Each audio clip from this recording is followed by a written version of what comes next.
ऐसा नहीं है कि रूस ने सीरिया में आतंकी ठिकानों को पहली बार निशाना बनाया हो। 2015 से ही आईएसआईएस आतंकियों के खिलाफ रूसी फौज ऑपरेशन चला रही है, लेकिन इस हमले का मकसद तुर्की को ताकत दिखाना था, अर्दोआन को उसकी हैसियत बताना था। क्योंकि अर्दोआन सिर्फ काराबाख में ही बारूद नहीं बरसा रहा है, बल्कि मुस्लिम वर्ल्ड का खलीफा बनने की अर्दोआन की ख्वाहिश ने फ्रांस को भी मजहबी जंग में झुलसाने की पूरी तैयारी कर ली है। कैसे, ये रिपोर्ट देखिए।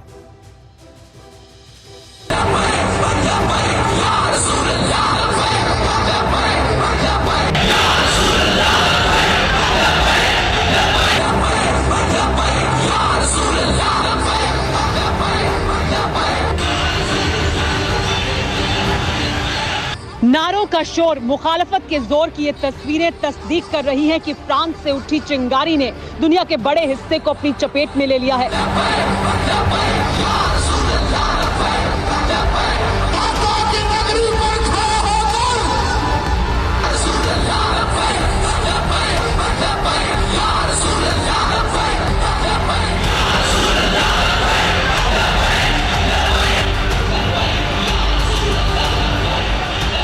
फ्रांस के राष्ट्रपति इमैनुअल मैक्रों के बयान के बाद तमाम मुस्लिम मुल्क विरोध में उतर आए हैं। अगर कोई जबान हमारे हुजूर की बेदबी में जुम्बिश में आती है, हम वो जबान काट के रख देंगे। इस्लामी देशों ने फ्रांस के खिलाफ विरोध का झंडा बुलंद कर दिया है।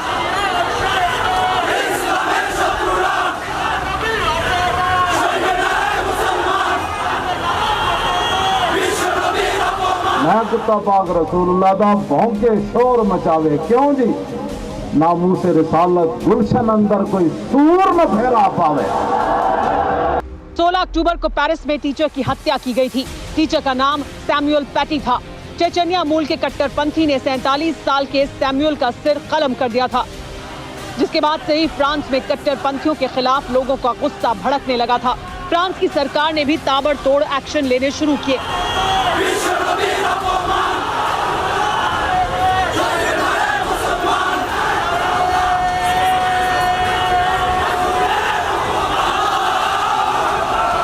फ्रांस की पुलिस ताबड़तोड़ छापेमारी कर रही है। छापेमारी सिर्फ मुसलमानों के घर पर हो रही है। पेरिस की एक मस्जिद को बंद कर दिया गया। कई और मस्जिदों को बंद करने की तैयारी है। एक मुस्लिम संगठन पर बैन लगा दिया गया है। 50 से ज्यादा मुस्लिम संगठनों के खिलाफ जांच की जा रही है। ये सब इसलिए क्योंकि सैमुअल पैटी नाम के टीचर का सिर कलम करने वाला 18 साल का शख्स था, जिसका परिवार फ्रांस में शरणार्थी बनकर आया था। टीचर की हत्या के बाद फ्रांस की पुलिस ने कई लोगों को भी पकड़ा। पूछताछ हुई तो पता चला कि सैमुअल पैटी की हत्या इसलिए की गई क्योंकि उन्होंने अभिव्यक्ति की आजादी के बारे में पढ़ाते हुए पैगंबर मोहम्मद सल्लल्लाहु अलैहि वसल्लम के कुछ कार्टून छात्रों को दिखा दिए थे। फ्रांस के राष्ट्रपति इमैनुअल मैक्रों ने टीचर सैमुअल पैटी की हत्या को इस्लामिक आतंकवाद से जोड़कर कई बयान दिए थे। इसके बाद फ्रांस और इस्लामी देश आमने सामने आ गए, क्योंकि पिछले 1 महीने के दौरान इस तरह की कई घटनाएं सामने आईं। इसके अलावा फ्रांस के राष्ट्रपति मैक्रों ने पैगंबर मोहम्मद सल्लल्लाहु अलैहि वसल्लम के कार्टून को जारी रखने की बात भी कही। इसकी वजह से भी तनाव और बढ़ गया। लेकिन बात सिर्फ इतनी सी नहीं है। मैक्रों के बयान के बाद सबसे पहले तुर्की के राष्ट्रपति अर्दोआन सामने आए। अर्दोआन ने फ्रांस के राष्ट्रपति को बीमार करार दिया, दिमागी जांच कराने की सलाह तक दे दी। अर्दोआन बदजुबानी पर उतर आए थे, इसलिए फ्रांस से विरोध के तौर पर अंकारा से अपने राजदूत को वापस बुला लिया। लेकिन फ्रांस ये भूल गया कि मुस्लिम मुल्कों में तुर्की सबसे दौलतमंद और ताकतवर है।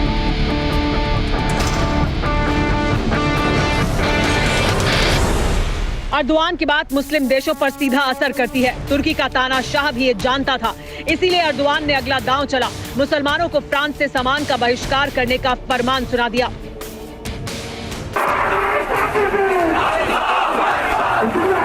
अर्दोआन की बात का असर भी दिखने लगा। अफ्रीका से लेकर अरब तक मुस्लिम देश फ्रांस के खिलाफ हो चुके हैं।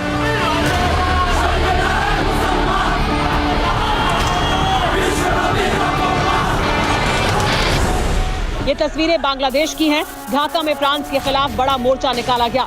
मैक्रों के विरोध में जमकर नारेबाजी की गई।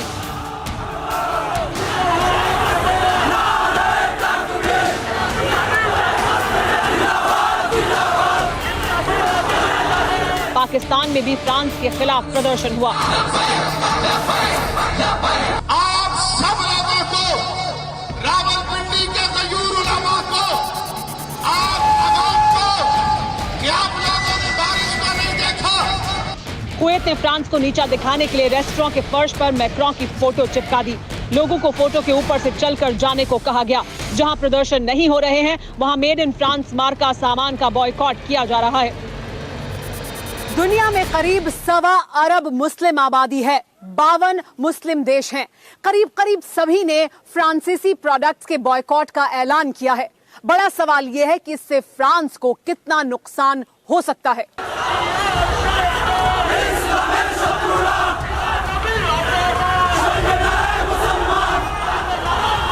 इस्लामी देशों में फ्रांसीसी सामान के बहिष्कार से फ्रांस को नुकसान हो सकता है। फ्रांस से दुनिया में क्या क्या चीजें पहुंचती हैं जानना भी जरूरी है। फ्रांस के बने ब्यूटी प्रोडक्ट काफी पॉपुलर हैं, जो विदेशों में महंगे दामों पर बिकते हैं। फ्रांस फैशन इंडस्ट्री में भी मशहूर है, जहां के डिजाइनर कपड़ों की भी विदेशों में खूब मांग होती है। इसके अलावा फ्रेंच वाइन और शैंपेन भी खूब प्रसिद्ध है।